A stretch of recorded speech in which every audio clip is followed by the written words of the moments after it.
escucho nada.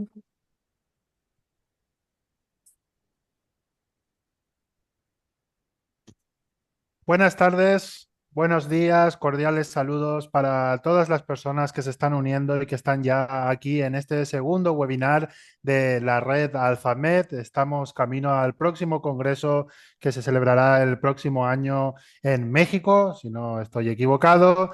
Nuevamente esta cordial bienvenida al No escucho segundo nada. webinar. En este caso estamos Pues loca que no escucho nada. para el webinar de la doctora Mónica Fantín, que nos acompaña desde Brasil. Aquellas personas que están con su micrófono prendido, les invitamos a poder bloquearlo para que podamos llevar adelante la presentación. Bien, como les decía, nos acompaña la doctora Mónica Fantín desde Brasil, que nos va a estar hablando de cine y cultura visual como herramientas para la educación mediática. Una breve semblanza curricular de la doctora Mónica Fantín: es profesora titular del Centro de Educación de la Universidad Federal de Santa Catarina, doctora en educación por la misma universidad. Realizó un periodo de práctica en el exterior en la Universidad Católica del Sacro Cuore en Italia, en Milán. Realizó un postdoctorado en estética en el Departamento de Filosofía de la USCS, Universidad del Santo Cuore, creo que también es. También tuvo un periodo de práctica postdoctoral en la Universidad de Lleida, en España.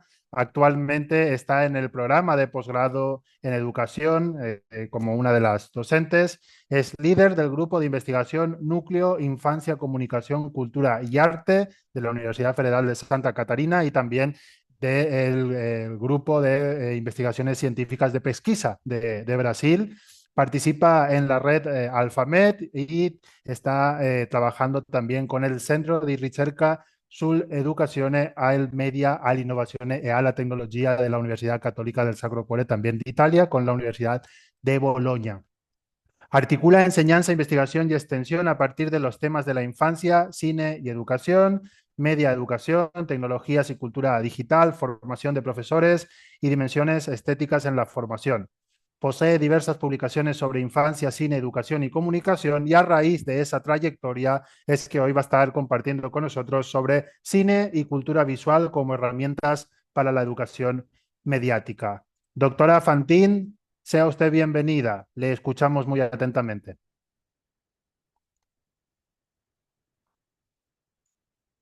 Vamos a prender su audio, doctora Fantín. Ahí está. Muchísimas gracias. Adelante. Olá, é um prazer estar aqui participando do webinar AlphaMed 2025 e quisiera agradecer ao professor Inácio e toda a sua equipe por poder compartilhar algumas das reflexões que hemos realizado em nosso grupo de investigação sobre o tema que estudamos há mais de 20 anos. Decidi falar em português por uma questão de identidade cultural, já que somos uma rede internacional, e tentaré falar despacito, pero as diapositivas estão traduzidas em espanhol. Muito bem. Podemos passar, então, para o próximo slide. Aqui situo rapidamente, né, como é que organizei a fala, trabalhando primeiramente os cenários da cultura digital, cinema e mídia de educação neste contexto. Discutirei rapidamente também sobre a media literacy e as novas alfabetizações, os novos letramentos ou os novos alfabetos, né? Circulando também pela inteligência artificial e suas dimensões culturais, as new media literacies e as dynamic literacies, né? Para chegar, então, na especificidade do cinema, educação, cultura visual, o cinema, as novas mídias e os desafios da educação midiática neste contexto. Pode passar, por favor. Então, esse cenário da cultura digital e o cinema, né, porque a gente situa, né, o cinema nessa reflexão mais ampla, né, da cultura, da sociedade, do momento que estamos vivendo, um cenário, né, com as questões, né, do capitalismo, das plataformas, dos dados, dos algoritmos, né, o quanto a gente está, né, se situando nesse cenário a partir da perspectiva do Manifesto on Life, que Floride falava já desde 2014, onde já não se distingue mais o que é a nossa vida on-life e online, né? E essa mediatização difusa também vai mudando o sentido dos usos e das ferramentas da cultura digital e seus códigos. Como já dizia Flusser, né, um filósofo estudioso da mídia desde os anos 80, dizia que somos essa primeira geração, quer dizer, provavelmente a última geração que cresceu numa era alfabética e também a primeira que está vivendo a presença intensa e difusa, né, do digital. Aliás, estamos vivendo e também planejamos essa cultura, né? E quando se fala no lugar comum dos nativos digitais e a presumida competência que eles teriam a partir dos usos, muitas vezes se esquece que não foram eles que inventaram essa cultura, né? E sim os considerados imigrantes, né? Naquele lugar comum, né? Dos nativos digitais, imigrantes digitais. E essa cultura, então, tem seus códigos, como diz também Flusser, né? E muitas vezes os códigos agora, no âmbito da inteligência artificial, são baseados, né, nos dados e nos algoritmos. E se cada nova tecnologia, cada nova fase, né, de desenvolvimento das comunicações provoca, né, muitas vezes espanto, fascínio, ou pessimismo, ainda é uma visão muito centrada numa visão centrada, né, com o determinismo da tecnologia. Por outro lado, nesse mundo que a gente está vivendo, com a presença forte da inteligência artificial generativa, a gente poderia se perguntar se realmente é uma quarta onda, né, uma nova etapa do desenvolvimento das teorias da comunicação, ou se de fato estamos vivendo essa mudança, essa transição, ou até mesmo essa revolução, porque está implicando, né, na própria mudança, abrangendo todos os setores da economia, dos meios de produção. Então, há quem fale que é mais do que uma ferramenta, né, que seria realmente uma tecnologia de propósito geral, porque repercute em todos os campos de nossa vida. Desde os usos dos programas e aplicativos de assistentes pessoais, criando textos, simulando conversas, dando respostas, e uma infinidade, né, de possibilidades. A gente precisa saber e precisa se situar diante dessa nova realidade, porque se até pouco tempo atrás a gente estava e ainda está, de certa forma, submetidos a o que seria, né, uma ditadura da pergunta, né, quando a gente digita as palavras nos sites de busca, agora a gente tem que aprender, né, a trabalhar com a capacidade de fazer perguntas, né, nessa conversação. Então, é fundamental saber como fazer essas perguntas, como interagir, como aprender e comunicar-se, né, de maneira adequada com a inteligência artificial. Até mesmo porque, como diz a Harari, né, toda a nossa cultura está baseada na linguagem, né, e que é uma construção, assim como os direitos humanos. E a inteligência artificial tem demonstrado uma notável capacidade de usar e manipular também aspectos da linguagem, com palavras, sons, imagens, que agem sobre todo o nosso sistema operativo, né, da sociedade atual. Então, diante de todo esse turbilhão que a gente está vivendo, o David Bolter, no seu livro Plenitude Digital, o declínio da cultura de elite, o cenário contemporâneo das mídias, ele vai falar que essa condição que a gente está vivendo, essa condição midiática, né, como ele chama, né, de plenitude digital, ela também sancionaria o fim da cultura de elite, né, porque está tudo disponível, mas não tem um centro, né, autoral. Isso não começou agora, né, isso já vem de mais tempo. Manovich também, no livro, né, Cultures Analytic, uma análise computacional da cultura, ele também aborda essas questões que estariam no centro do que ele chama, né, de uma segunda indústria cultural que estaríamos vivendo. E que a gente não pode abrir mão da inteligência artificial que vai fazer essas análises culturais, porque diante da vastidão de produtos autorais disponíveis no âmbito, né, das digitais, sem inteligência artificial a gente não conseguiria dizer nada, né, ou qualquer com valor de universalidade, né? E aí, nesse contexto, Voltaire fala, né, dos novos alfabetos, né? Então, da necessidade de abordar esses novos letramentos, as novas literacias, as novas alfabetizações, a partir da educação e da cultura nessa sociedade pós-mídia, né? E a partir do que ele chama das novas mídias ou das novas literacies. Buckingham, por sua vez, no manifesto do Media Education, também discute esse cenário e retoma daqueles aspectos chaves da mídia educação tradicional, né, dizendo que ainda são válidos para interpretar essa cultura atual. E que, claro, além disso, teriam outras questões também a complementar. E, por sua vez, o cinema, nesse panorama todo, né, nessas novas telas, nessas possibilidades de narração, da relação com a arte, com a tecnologia, como que também vai mudando os modos de ver e de fazer cinema, e, consequentemente, de se relacionar com ele na fruição, na análise, na interpretação e até mesmo na produção. Pode passar, por favor. E aí a gente precisa, então, entender a mídia educação e essas atualizações conceituais e nesse campo mais amplo, né, das media literacy, da informational literacy, ou da digital literacy, e até mesmo da inteligência artificial literacy.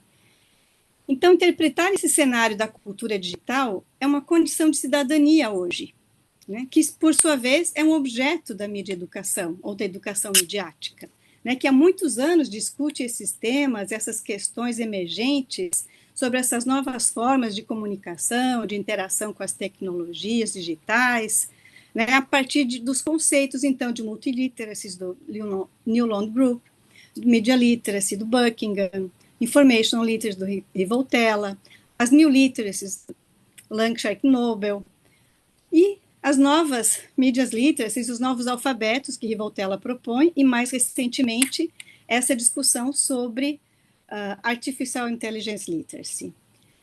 Então, nesse cenário, né, dessas multiliteracies, que solicitam também novos saberes e novas competências, além das abordagens tradicionais de leitura, análise crítica, vão redimensionar os aspectos chaves da mídia educação tradicional, pois só o uso crítico das redes já não resolve mais os problemas dos dados que oferecemos às grandes corporações de mídia, suas plataformas, seus aplicativos.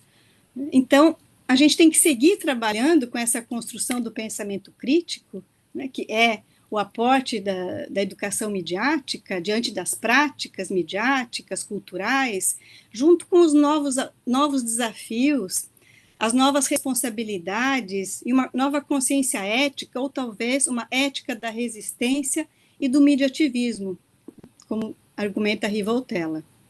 Então, além dessas habilidades técnicas e instrumentais da mídia educação, uma abordagem mais ampla vai implicar em saber como funcionam essas mídias, quais realidades representam, que interesses políticos, econômicos movem e como essas pessoas usam. Buckingham vai reafirmar, né? Então, a gente não pode abrir mão daquele pressuposto da mídia educação tradicional, mas a gente tem que também incorporar os novos desafios e as novas literacias. Pode passar, por favor. E aí, o Potter e McDougall trabalham um pouco essa dimensão das novas mídias literacy a partir da dynamic literacy. É um conceito que ele aborda, e a gente tenta analisar, né, que além das dimensões da competência midiática, a partir da qual a cultura participativa e a dimensão e a capacidade crítica, né, de análise de expressão, as dimensões da linguagem, tecnologia, dos processos de interação, dos processos de produção, difusão, ideologia, valores, estéticas, propostos por Ferrez e Psitelli, que são referências das nossas pesquisas e fundamentam, né, muitas das nossas práticas e investigações, se percebe que as novas mídias e as novas literacias requerem novas competências, talvez mais dinâmicas e flexíveis diante do papel central que as mídias hoje têm ocupado. Então, Potter e McDougall vão dizer que essas literacias dinâmicas envolvem todo um sistema de competências para que o sujeito interaja e estabeleça suas interfaces com essa complexidade da sociedade da informação e vai além, né, das dimensões do conhecimento, das linguagens, das análises, da pluralidade de textos e formatos das mídias, abrindo-se para a sociomaterialidade da educação, que considera os objetos, as tecnologias, os dispositivos, os espaços como protagonistas desse ecossistema e das práticas das políticas educativas.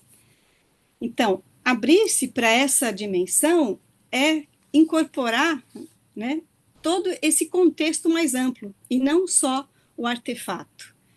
Pode passar, por favor. E aí esse conceito, então, da sociomaterialidade que ele vai defender, seria essa necessidade de contemplar abordagens educativas no âmbito das novas literacias, ou das literacias dinâmicas, no sentido de trabalhar também no que ele chama do terceiro espaço. É um conceito que parte do espaço híbrido do Homi Bhabha, e que não tem esses binarismos, né? Que não é nem uma coisa nem outra, está num terceiro, né? É o terceiro espaço. São lugares que têm um significado, um sentido físico, mas também simbólico.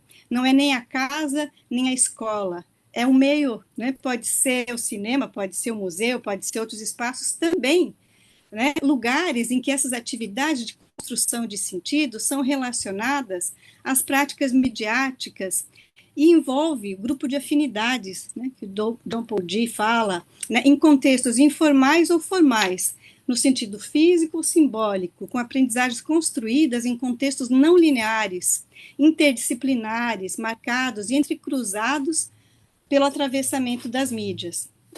Como exemplo, então, o cinema, os espaços de criação, de narrar e de narrar-se, né, que podem ser na escola, pode-se fora dela, com uma gestão participativa, o spin-off criado a partir de obras existentes, e com um aprofundamento eletivo de questões de interesse que pode também encontrar acolhida na escola, como tem os clubes de leitores, clube de filmes e vários outros espaços que congregam, né, esses interesses para encontrar nesses espaços, nesses momentos, esse lugar, então, dessas competências dinâmicas, né, dessas literacias dinâmicas que vão sendo construídas, né, no contemporâneo. Pode passar, por favor. Aqui eu trouxe um quadro, né, que o Potter coloca para entender melhor, né, essa visão, né, esse contexto da educação e das literacias, né, na perspectiva das literacias socioculturais, essa dimensão da sociomaterialidade dos terceiros espaços, né, essas literacias trabalhadas nesses terceiros espaços, e também nessa perspectiva de uma semiótica e da multimodalidade, né, das literacias textuais, nos mais variados tipos de textos, e também nos designs, né, das literacias e da criação de projetos, né? Então, ele vai, né, situar mais ou menos nesse quadro mais amplo essas novas competências dinâmicas. Pode passar, por favor. Então, diante desse cenário, né, o desafio de pensar uma educação midiática, com cinema e educação, a gente não parte do nada, a gente tem uma história, né, de muitos anos, uma história construída, né, a partir dessa relação de cinema, que até como o livro que o Javier compartilhou semana passada no grupo da Alfamed, remonta a quase 100 anos, né, de história, com diferentes tradições, abordagens sobre cinema e educação, e diversas referências nesse campo. Né, só para mencionar alguns dos autores, né, também lembrando sempre a memória e a presença, né, do Vitor Reia, o Churran Ferrer sempre nos brindando, né, com suas preciosas reflexões sobre o televisão, audiovisual, cinema e tantos outros autores, né, com quem a gente dialoga, também no próprio grupo Alfamed, que tem construído uma trajetória de pesquisa grande, que eu menciono, né, o trabalho e aqui no Brasil, né, coordenado pela Gabriela Borges e a Márcia Silva, na pesquisa mais ampla, né, de toda a rede que a gente fez aqui no Brasil, trabalhando com essas competências audiovisuais também, né, e muitos outros, né, experiências também com cineclubes e usos didáticos dos filmes, tanto como objeto de conhecimento e estratégia metodológica, como com linguagem, como fruição, como análise e produção também, né, de filmes. A relação da educação com as mostras e festivais de cinema, esses espaços, né, da relação da cultura com a educação, como são importantes para pensar, né, essas interfaces, as disciplinas que crescem, né, nas escolas, nos cursos de formação, as academias, as diferentes leis, né, que os países também vão criando para pensar a educação midiática, ou mesmo, né, a proposta do cinema na escola, como tem o Programa Nacional, né, o Plano Nacional do Cinema em Portugal, o Programa Nacional de Cinema na Escola no Brasil, que foi sistematizado no ano passado, após toda uma pesquisa e um envolvimento grande da Rede Quino, sobretudo, né, Adriana Fresquet coordenando esse trabalho, e muitas outras experiências e práticas de educação e cinema na América Latina e todos os países que fazem parte da rede Alfamed, que daria uma boa pesquisa aí de revisão de literatura, se alguém gostaria de trabalhar, né? Acho que só na rede a gente tem um material riquíssimo, né? E aí a revista Comunicar também, vários dossiês, vários artigos trazendo, né, pesquisas e reflexões sobre isso. E trazendo um pouco essas pesquisas de mestrado e doutorado do nosso grupo de pesquisa, né, nessa perspectiva de cinema e educação midiática, que a gente vem desenvolvendo também há 25 anos no nosso grupo, no âmbito do ensino, da pesquisa e da extensão, né, tem o programa Cinema na Escola, que foi uma formação e um acompanhamento dos professores nas escolas, produzindo com as crianças, com os estudantes, projetos de extensão de arte, cultura e formação universitária e no território, com cinesclubes, com curadorias compartilhadas com crianças, com estudantes, o projeto desenvolvido também pelo Douglas Sam, películas da minha vida, né, filmes da minha vida, entrevistando crianças para falar dos filmes, registrando, também em parceria com a TV da nossa universidade, e outros projetos, como Curtas em Diálogo também, que o nosso grupo faz, que partiu da pandemia, assistindo filmes com os professores e discutindo essas possibilidades, todo esse imenso potencial, né, de formação que a educação midiática permite, né, e potencia a partir dos filmes, né? Então, alguns desses projetos inspirados, né, sempre naquela tradição da educação midiática, que agora também tem o desafio de ir além, né, de entender aquele cenário da cultura, né, digital que a gente estava falando antes, ou da plenitude digital. Pode passar, por favor. Então, pensar, né, o cinema e a cultura visual a partir do próprio conceito, né, da cultura visual como um território de disputa de poder, com significados criados e negociados, né, essa reinterpretação estratégica da história da mídia visual moderna, como diz Mirzoev, né, sobre as diferentes manifestações do visual que envolve, né, a história da arte, a estética e semiótica, mas também outras abordagens, como o feminismo, teoria crítica, os estudos culturais, a psicanálise, a teoria literária, linguística, a fenomenologia, antropologia, estudos das mídias. E, como diz Fernando Hernandes, de todos esses campos flui essa fundamentação de que se nutre os estudos da cultura visual para ajudar a explorar, mediante o visual, essa dimensão social e cultural do olhar, que é fundamental para trabalhar essa relação do cinema e educação midiática. Então, nessa cultura visual e cinema, essas redefinições de sentidos, né, do que se chama também pré- e pós-cinema, como Arlindo Machado vai dizer, as mudanças vão desencadeadas pela cultura digital, vai borrando as fronteiras entre arte, mídia e o cinema expandido, né, vai delineando outros, vai transcendendo essas fronteiras, né, ficando talvez naquilo que a gente poderia também, né, incluir nessa dimensão de um terceiro espaço. Pode passar, por favor. E aí entra também toda essa discussão dessas novas mídias que vão borrando essas fronteiras, agora também com a inteligência artificial, que está mudando o cinema. Né? Em que medida a inteligência artificial está transformando os modos de ver, de apreciar, de fruir, mas também de fazer cinema. Né? Como é que atravessam essas fronteiras? Como que a gente trabalha isso? Será que falar em educação midiática e cinema, será que necessariamente tem que falar sobre isso? Não necessariamente, né? Então, fazendo só um breve recorte para pensar essa relação a partir dessa dimensão do cinema e inteligência artificial como objeto de estudo, né? Fazendo um recorte histórico, por exemplo, da inteligência artificial presente, né, no cinema, desde os filmes, né, históricos e pioneiros na área, Metrópole, 2001, Odisseia no Espaço, Blade Runner, Matrix, inteligência artificial e tantos outros, né, em que essa temática vai aparecendo, seja com essa perspectiva do androide e essas relações com o humano, muitas vezes tensa, muitas vezes de disputa de poder, né? Outras vezes de parceria. Né? Então, assim, são muitas as representações também, né, daquilo que a gente está vendo hoje na inteligência artificial, que já foram mais ou menos delineadas na ficção literária, por exemplo. Na inteligência artificial, de certa forma, já trazia no livro, né, feito na década de 30, questões que hoje a gente está se deparando.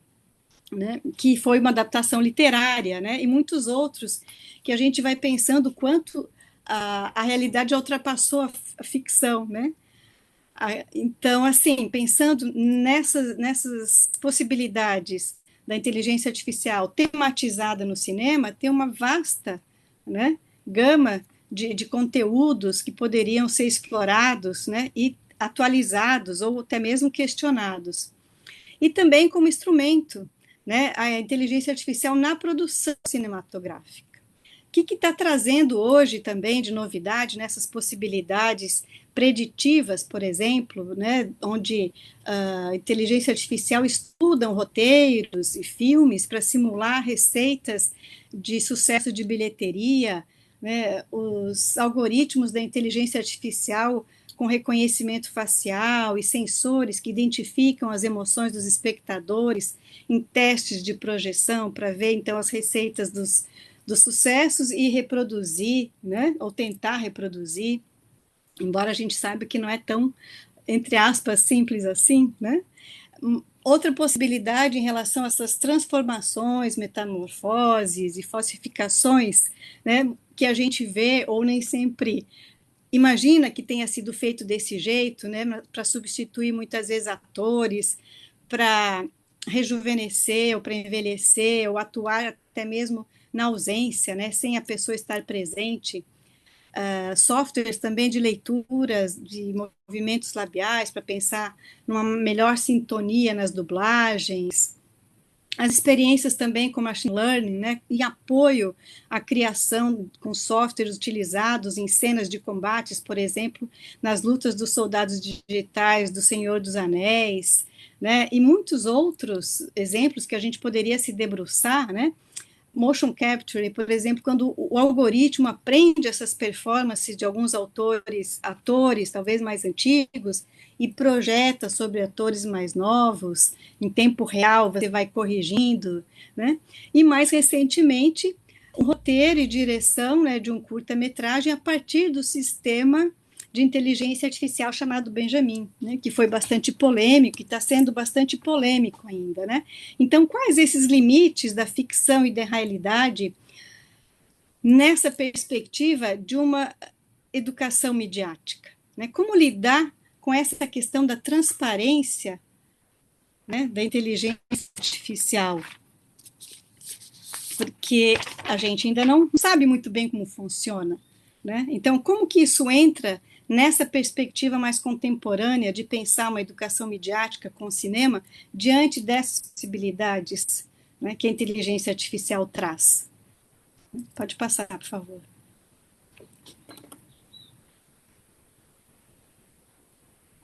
Então, uma reflexão, né, sobre a inteligência artificial e essas dimensões culturais, propostas também por Pantiroli e Rivoltella no livro Pedagogia Algorítmica, eles vão situar, né, algumas dimensões sobre as quais se pode construir uma cultura, né, da inteligência artificial pensada para a educação, né, pensada a partir do ponto de vista mídia educativo.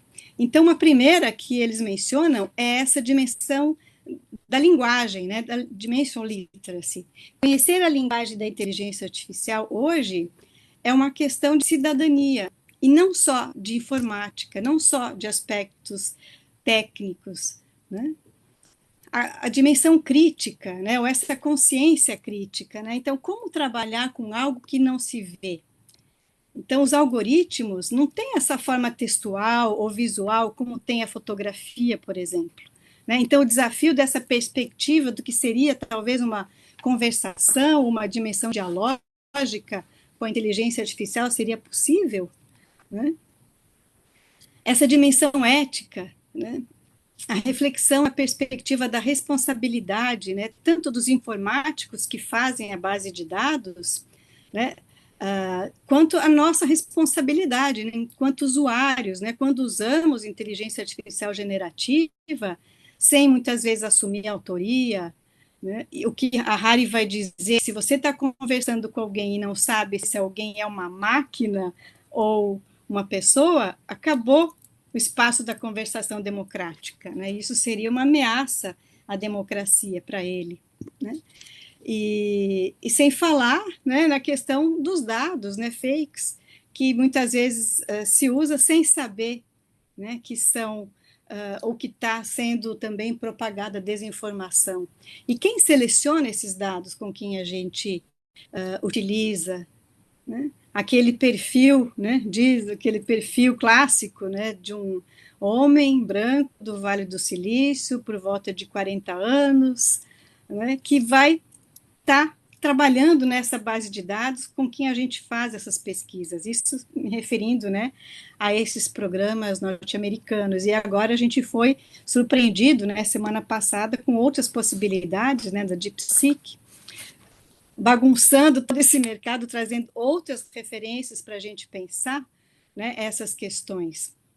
E também essa dimensão expressiva, né, essa dimensão de criar, de produzir com essas ferramentas da inteligência artificial os diferentes textos, imagens, sons, filmes e tudo aquilo que ela possibilita, né? E o quanto que essas reflexões ou essas dimensões culturais e talvez educativas da inteligência artificial vai repercutir na educação midiática com os filmes, o quanto seria desejável trabalhar essas questões ou não, né? Ou pensar outras possibilidades, retomando sempre aquela possibilidade dos aspectos tradicionais que a gente tem trabalhado, né, com os filmes. São questões que a gente, claro, que vai pensar conforme os contextos, conforme as diferentes tradições, conforme os diferentes grupos, as culturas, né, o que é possível abordar diante daquele contexto, né, sempre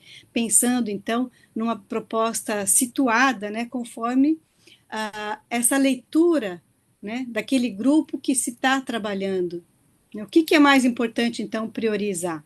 Mas são coisas que a gente não pode deixar de problematizar, de tentar conhecer, de tensionar também, né? E é nessa perspectiva, então, pode passar, por favor, eu trouxe alguns exemplos, né, dessas competências dinâmicas, né, e dessas novas literacias na perspectiva de trabalhar, né, cinema e uma educação midiática também, né, dialogando com aquele conceito do terceiro espaço que o Potter traz, né, a partir da sociomaterialidade.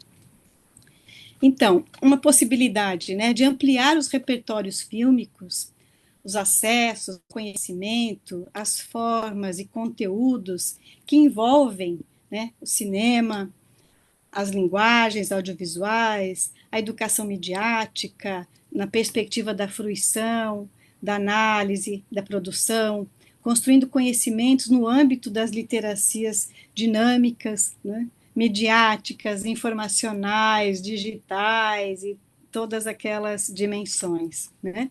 Também problematizar questões, né, desde a questão da desinformação, da pós-verdade, da publicidade e a especificidade das produções audiovisuais e seus compartilhamentos, né?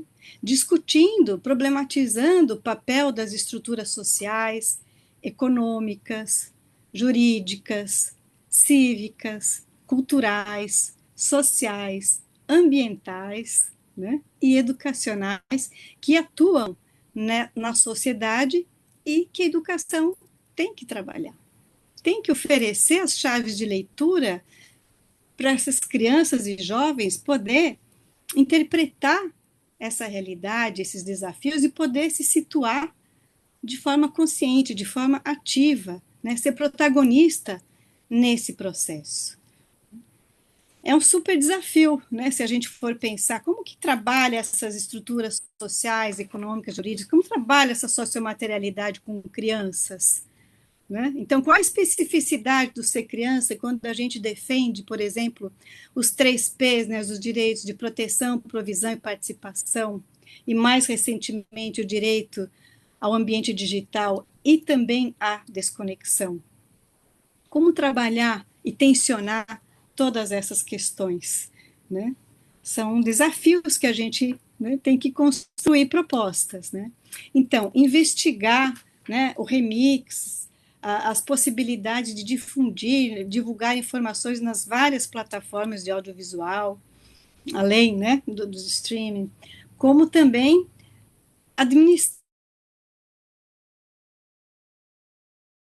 sintetizar esses fluxos informacionais múltiplos e simultâneos com quem a gente tem que dar conta, né? Então, são competências dinâmicas, que só, entre aspas, a leitura crítica ou a produção de audiovisual já não dá mais conta. Então, tem uma série de outras demandas, né, que vão implicar novos saberes, novas formas de agir, novas, né, competências, né, flexíveis, se adaptando a essas realidades que mudam muito rápido, né?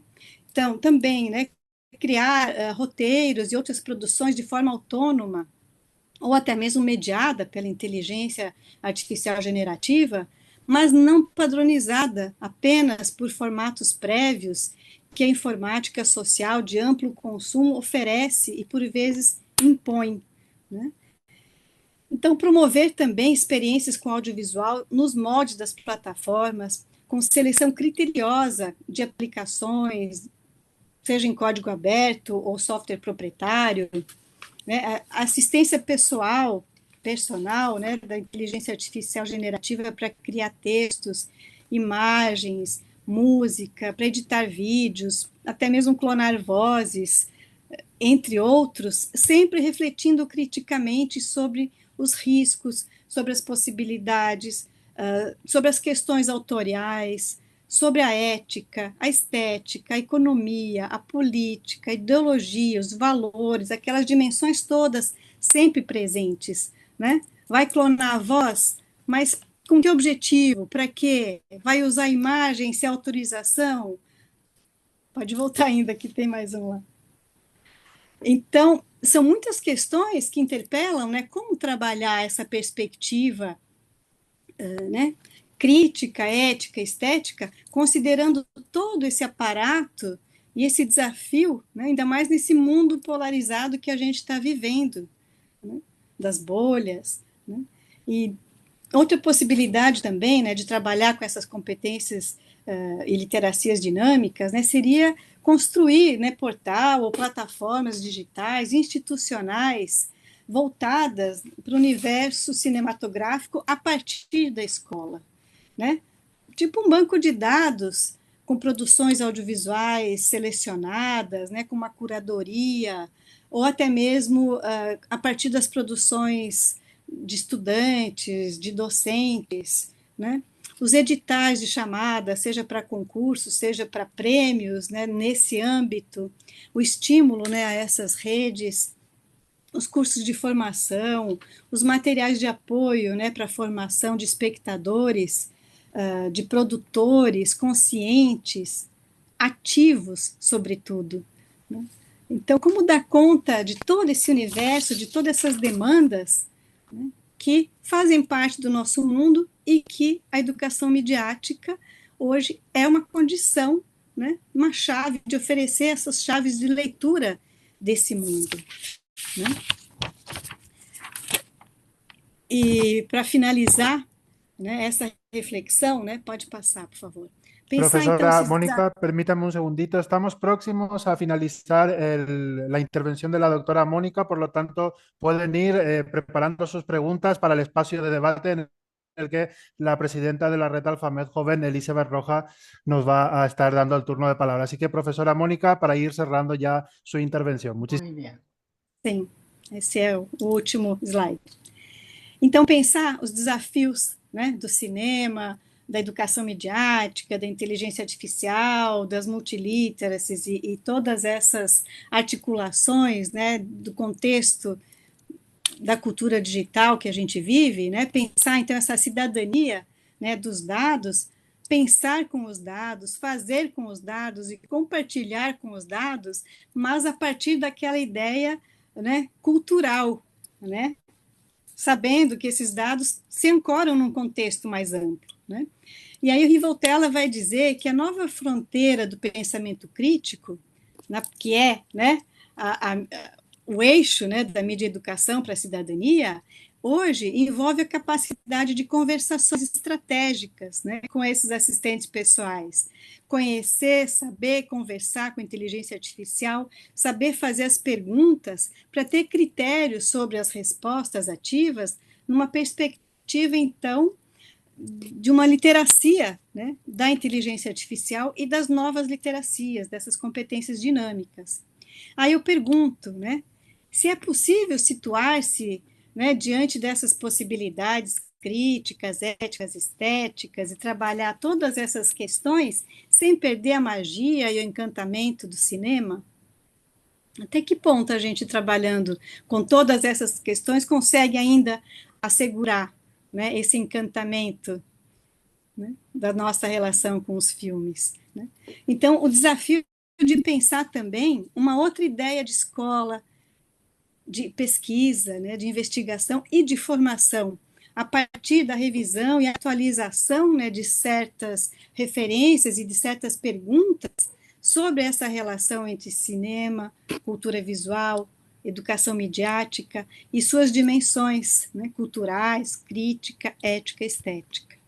Eu acho que não é pouca coisa, né? O desafio que a gente tem, né, é imenso, mas eu acho que a gente, né, que esse espaço, né, que a Rede Alfamed cria, das pesquisas em redes, dos estudos, das parcerias, são fundamentais, né? Então, aqui tem algumas referências do que eu mencionei.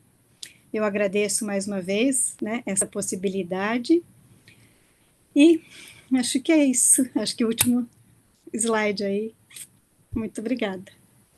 Muchas gracias, doctora Mónica Fantín. Le damos ahora la palabra a la presidenta de la Red Alfamed Joven, Elizabeth Rojas. Adelante, Eli. Profesora Mónica, le agradecemos pues enormemente por compartir este webinar con nosotros. Debe saber que al ver el programa del webinar recordábamos su artículo del 2005 publicado en la revista Comunicar, pues donde recoge, ¿no?, voces de niños en torno a esta temática. Entonces, escucharla nuevamente es enriquecedor y sin duda estimulante. Si le parece, vamos a continuar ahora con las preguntas de los asistentes, quienes pueden seguir compartiendo pues sus inquietudes en el chat. Teníamos ya una que estaba en lista de espera y veo que Cris de la Red Alfamed Joven también ya tiene ahí otra. La primera es, ¿qué criterios se deben considerar al seleccionar películas o materiales audiovisuales para la educación mediática? Voy a enviársela también por el chat en privado, em português. Posso responder agora? Se é tão amável, sim. Sim. Então, uma questão, muito obrigada pela questão, é muito importante, né, pensar esses critérios a partir, né, das intencionalidades educativas que a gente tem, né? Que grupo que a gente está trabalhando, contextualizar, né? Quem são esses estudantes ou esses docentes, enfim, né? Com quem a gente vai trabalhar e o que a gente quer com aqueles filmes, né? Que pode ser desde uma fruição pelo próprio direito, né? A cultura, quanto uma questão de análise crítica, quanto uma questão de análise fílmica ou de problematizar certos temas, e aí ver a questão da adequação, né? E a gente trabalhou essa questão em relação a esses critérios de filmes, que qualidades, né, no plural, que os filmes deveriam ter para ser trabalhados em contextos formativos. A gente trabalhou isso com criança e também depois numa experiência de curadoria que a gente fez com crianças e jovens. E a gente, assim, a gente sempre pensa na importância de ter esses critérios como perguntas, talvez como perguntas norteadoras, né, que a professora pode se fazer a partir do uso daquele filme, né? A escolha muitas vezes vai tanto do próprio gosto do professor ou porque as crianças gostam. Mas será que é um critério suficiente só gostar do filme ou não gostar? Né? Então, como é que é essa perspectiva de ampliar também os repertórios fílmicos, de trazer filmes com outras referências, com outras linguagens, trazer outras culturas, outros imaginários, se a gente quer trabalhar também essa questão do respeito às diversidades, trazer filmes que tenham potência reflexiva, né? Aí tem uma frase do Ismael Xavier, professor de cinema da USP, quando foi perguntado, né, o que seria, né, o cinema educativo para trabalhar na escola, ele responde, né, que todo filme é educativo, ou pode ser educativo, né? Educativo é aquele filme que faz pensar sobre a vida e sobre ele mesmo, sobre o contexto, né? E quando eu trabalhei com criança, a gente trabalhando nessa perspectiva também, né? O que elas gostavam dos filmes e indo além, né, desse gostar. Então, tem vários critérios que a gente elencar, e até já tem algumas publicações a esse respeito, que também depois a gente foi desenvolvendo na pesquisa, mas que também a gente tem que problematizar e muitas vezes fazer certas escolhas e certas curadorias com as próprias crianças, com os próprios estudantes. Claro que fazendo a mediação adequada, né? E por que a escolha daqueles filmes? Alguns acham que tem que ser só filme arte, outros não. Tem que ser blockbuster também, hollywoodiano, porque é isso que as crianças assistem. A gente tem que trabalhar com toda essa gama do repertório, né? Então, outros, não, mas é porque é só na escola que ele vai ter acesso a esse filme arte, que não é o filme comercial, enfim, tem uma série de critérios e perguntas que o professor pode se fazer na escolha desses filmes, né? Que agora seria até difícil, acho que a gente poderia até trabalhar num outro momento todas essas especificidades, né? Mas eu acho que tem uma série de perguntas no âmbito dos valores, das questões temáticas, da ética, da estética, de outras linguagens, da crítica, ou até mesmo de deixar as coisas em suspensão, né, para pensar, para perguntar, né, inquietar, mais do que muitas vezes responder. Gracias, profesora Mónica. Tenemos una más de Cris, también de Brasil, de la red Alfamet Joven, y ella pregunta, bueno, en realidad nos cuenta, los desafíos son realmente enormes. Usted comentó que solo el uso crítico de las redes no es suficiente frente al uso de los datos y sobre la ética de la resistencia. ¿Podría hablarnos un poco más sobre esto? ¿Cómo abordarlo en el aula sin caer en la militancia? Essas questões, né, que o Rivoltella fala é justamente a partir desses três aspectos, né, que só a crítica, né, não é suficiente, mas ela tem que estar presente, né? Esse olhar reflexivo, essa pergunta ou essa suspeita tem que estar sempre presente. Mas junto com ela, ele fala dessa ética da resistência ou da responsabilidade, né? Daquilo que não só a gente acessa, mas também daquilo que a gente produz e compartilha. E como, né, compartilha, né? Além dessa questão da responsabilidade ou dessa resistência ética, muitas vezes envolve, né, essas outras perspectivas junto com o que ele chama de mediativismo, que não é só essa perspectiva da militância, mas também, né, porque se a gente for ver na origem da educação midiática, ela também surgiu como um movimento de ativismo, de militância no âmbito, né, da educação popular com Paulo Freire, com Freinet, né, nessa perspectiva dialógica, nessa perspectiva de transformar a educação, nessa perspectiva de trabalhar a autoria desses sujeitos, né, nessa perspectiva coletiva, né? Então, eu acho que essa dimensão, né, do ativismo, ela tem que sempre estar muito conectada, né, com esses desafios do seu tempo, do momento que a gente está vivendo, né, que não significa só uma militância, né, mas também esse compromisso com essa transformação.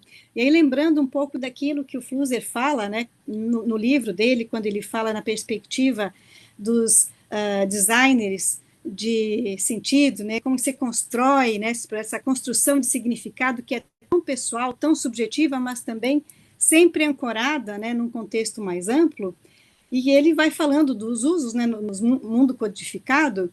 Ele fala que hoje, então, a gente está submetido a isso, né, e a tecnologia e a arte sempre estão de mãos dadas, mas o uso para transformar, né? Então, a tecnologia para transformar. Então, eu, né, penso assim, né, que essa perspectiva, né, de um uso crítico vai nessa perspectiva da transformação, né, e que vem, né, dessa pergunta, desse respeito dos direitos humanos, na perspectiva da cidadania, sempre, né, reafirmando a vida, né, do sujeito, da coletividade, enfim, né, dos direitos humanos. Profesora, no me gustaría, no tenemos mucho tiempo, pero es verdad que quedaríamos en deuda con los asistentes si no realizamos las últimas preguntas, estas dos que tienen mucho que ver. La primera sería, ¿hasta qué punto es ético incluir la IA en la creación de un guión? ¿Podríamos considerar a la guía como herramienta o coautora? Y la segunda es, ¿tendría algún límite a la hora de usar la IA en distintos ámbitos o en la comunicación para ser específica? De manera breve, pues le agradecería que contestara estas preguntas. Obrigada, as questões são bem potentes, né? Em que medida essa questão das produções com inteligência artificial são autorais ou não? Tem uma discussão que os filósofos, né, quem trabalha com a estética, também estão se debruçando já há muito tempo, né, naquilo que eles estão chamando de uma autoria compartilhada, né, do tipo de ferramenta que antes já se usava e como agora essa ferramenta pode potencializar, né, essa dimensão criadora, né, do artista, ou pensando até mesmo em parceria. E aí tem uma série de atividades de artistas que já estão trabalhando nessa perspectiva, não só em relação, né, àquela polêmica da fotografia que foi escolhida, né, em primeiro lugar naquele prêmio, acho que foi no Canadá, né, não sei se foi em 23 ou 24, não estou muito bem lembrada, que o autor fez, né, com inteligência artificial e depois recusou o prêmio, dizendo, não era ele, né? Mas, enfim, tem eu acho que tem uma questão muito interessante para a gente discutir, que é a questão autoria, que a gente poderia até remeter ao Barthes, né, quando ele fala do autor, né? E essas produções coletivas, né, ou da morte do autor, quando ele já dizia isso, né, há muito tempo.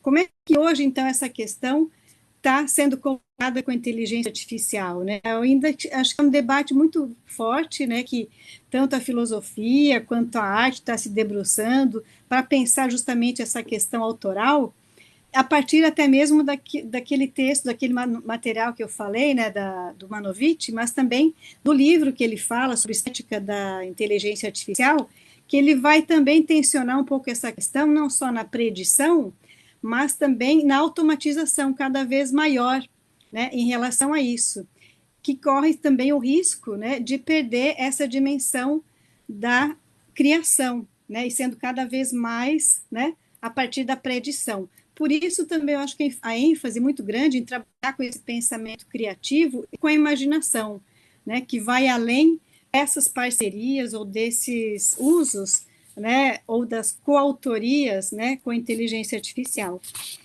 E aí o limite, né, para trabalhar a inteligência artificial na educação? Eu acho que sim, eu acho que a gente tem que pensar esses limites, e não só da inteligência artificial, mas de toda a regulamentação das redes. Eu acho que essa é uma questão muito importante, alguns países estão se debruçando sobre isso, e agora, particularmente, a gente está vivendo um momento em que isso emerge com mais força, né, a partir, né, do poder das big techs, né, em relação isso, alguns países que já tinham, por exemplo, aqui no Brasil, o Marco Civil da Internet, que foi pautando por muito tempo, né, a regulamentação das redes e das grandes corporações, das grandes empresas de comunicação, é tão importante quanto pensar a limitação dos usos. Porque se a gente fica agora também discutindo toda essa questão polêmica dos usos de certos artefatos na escola ou não, a gente ainda está muito centrado na lógica do instrumento, da ferramenta, e não pensando em toda a sociomaterialidade que envolve isso. Então, acho que, do ponto de vista educativo, a gente tem que pensar também com limites, assim como a gente coloca limites e constrói limites e negocia limites com crianças e jovens, também tem que pensar esses limites no uso, né, dessas tecnologias. Mas também tem o Estado, que tem a sua responsabilidade, tem as grandes empresas, que também têm sua responsabilidade, e é como o Cicerón fala, né, essa relação das tecnologias, das mídias digitais, da cultura digital, suas ferramentas da cultura digital, não é um problema nem só da criança, nem só da família, nem só da escola, é um problema de toda a sociedade. Então, eu acho que a questão é muito mais ampla do que apenas só limitar. O limite é necessário, acho que é importante essa negociação, mas junto com todas outras mais amplas, né, de uma estrutura, né, política, econômica, social e cultural, né, que todos estamos envolvidos. Bueno, es una pena que no tengamos más tiempo para seguir charlando porque veo aquí el chat sumamente, bueno, con distintas dudas, las haremos llegar a la profesora Mónica sin ningún problema y bueno, seguramente que ya tendremos más espacios para seguir charlando. Agradecerle nuevamente, profesora, por estar aquí, también a todos los asistentes, siempre es un placer recibirlos y compartir este espacio con ustedes. Matías ya les ha puesto la página para que sigan este ciclo de webinars. Que bueno, que recuerden que es preparatorio para la celebración que tendremos en México en el 2026. Debería yo de tener ya una bandera para anunciar el próximo congreso también. Y bueno, nada más recordarles que nuestro próximo webinar será el 6 de marzo a las 18 horas España y tendremos la participación de Johan Ortiz y el doctor Tomás Durán de Uniminuto de Colombia. Y bueno, en esta sesión vamos a abordar el rol de las políticas públicas en la integración de la AMI en el sistema educativo latinoamericano, así que los esperamos. Ya tienen ahí la página donde pueden encontrar toda la información. Profesora, siempre un gusto escucharla y le voy a dar la palabra al presidente de la red Alfamed, el doctor Ignacio Aguadet, para que se despida y nos cuente un poco más sobre esta iniciativa que tenemos. Bien, muchas gracias, Lupita. En primer lugar, agradecer muchísimo la magnífica reflexión que nos ha hecho Mónica Fantín, la doctora Mónica Fantín de Brasil. Creo que este análisis sobre la cultura visual, el cine y la educación mediática es necesario, imprescindible. Como ella bien dice, se crean más dilemas, más interrogantes que respuestas, pero efectivamente ese ollar reflexivo, esa mirada reflexiva es imprescindible, es necesaria y tenemos que hacerla porque la sociedad nos lo demanda. Y justamente ese es nuestro campo de investigación y por eso tenemos que seguir avanzando y profundizando en esta red de investigadores, de investigadoras de muchos países, de muchos países. Hoy en concreto hemos estado, si no he computado mal, al menos 20 países aquí en esta sesión, donde hemos estado 169 personas en el punto máximo, con 7 páginas de Zoom, que era difícil casi seguir. Hemos estado gente de Ecuador, de México, de Perú, de Estados Unidos, que se incorpora también a la red con potencia, de Portugal, de Brasil, por supuesto. Esta era una sesión lusófona y era muy importante que Mónica defendiera en portugués. A mí se me pasó decírselo de antemano, pero ella ha hecho muy bien porque el portugués es lengua oficial de la Red Alfamed, igual que el español, lengua oficial, y por tanto es necesario también que hagamos ese esfuerzo de aprender nuestra lengua hermana. Ella ha tenido la gentileza de poner las presentaciones, los slides en español para que pudiéramos entender mejor, pero su portugués muy transparente, muy lúcido y además muy necesario. También hemos estado gente de España, de Panamá, de Costa Rica, de Bolivia, de Italia, de Uruguay, de Paraguay, de Argelia, se incorpora también el continente africano, Argelia, Marruecos, Angola, Perú, Colombia, Chile, Argentina, El Salvador, Nicaragua, Panamá. ¿eh? 20 países he computado, es posible que se me haya escapado alguno, pero bueno, quizás La muestra es que somos una red muy internacional, casi una mini UNESCO, una mini ONU, aquí entre todos, congregados por esta temática tan importante, tan necesaria, porque realmente la sociedad nos interpela, nos exige respuestas también, pero como dice Mónica, hay que empezar con los interrogantes. Y yo creo que ella ha hecho una muy buena fundamentación para reflexionar sobre estas temáticas que tanto nos interesan a todos. Quiero agradecer, por supuesto, también a todos los colegas y colaboradores de este ciclo de webinar, que serán 12 sesiones. 12 sesiones de aquí al mes de diciembre. Y bueno, pues gracias a Lupita, a Patricia, a Matías, a Paula, que son los coordinadores de esta red. Y por supuesto, gracias a todos los participantes, también a mi colega, querido amigo Joan Ferrer, vicepresidente de la red, que siempre nos acompaña, y por supuesto también a muchos de los coordinadores de la red, de los capítulos nacionales, que están presentes en esta sesión.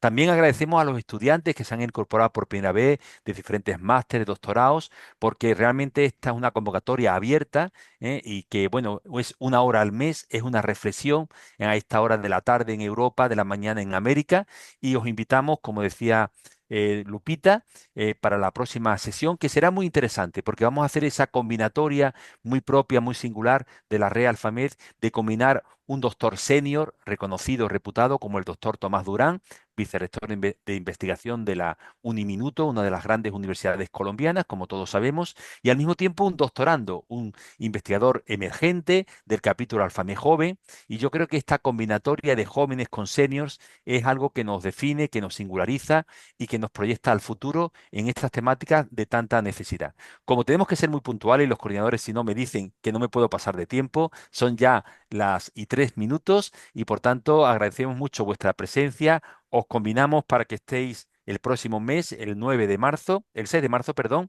a las 18 horas. Os esperamos para esa interesante sesión donde hablaremos de esa interesante temática de las políticas públicas e integración de la AMI.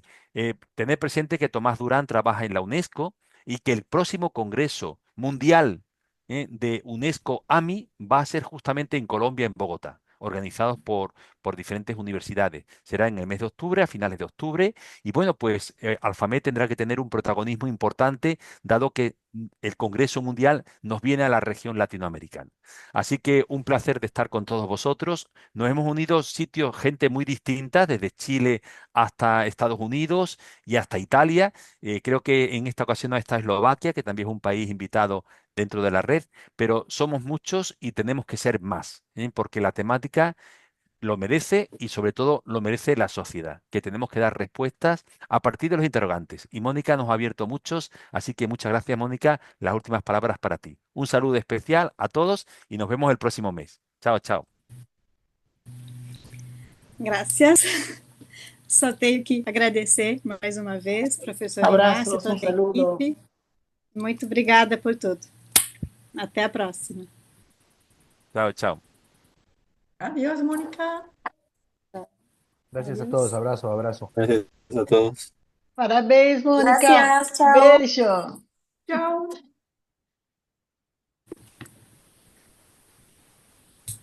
Saudades, Ana.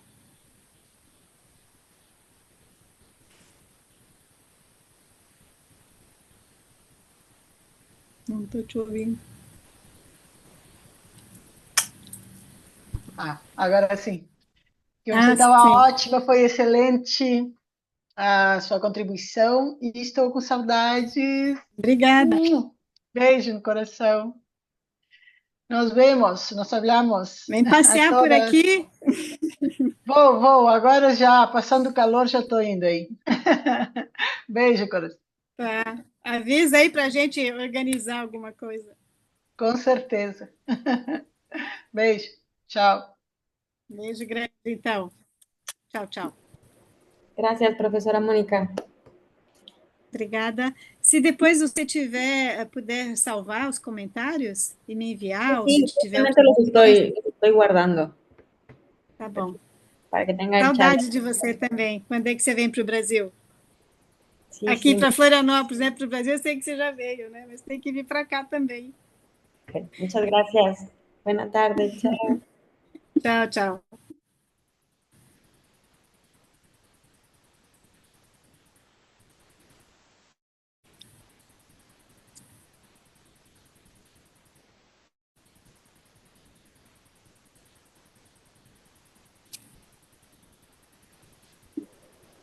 Y si gusta salir de la sala, profesora, puede hacerlo, porque ningún problema.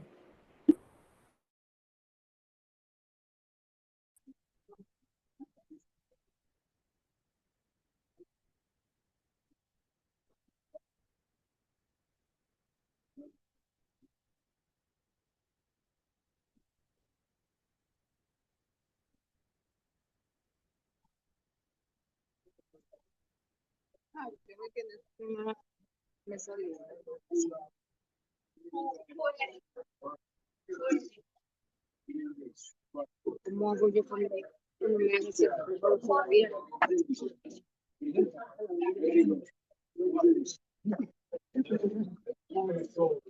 ¿Cómo hago cambiar si el audio está prendido?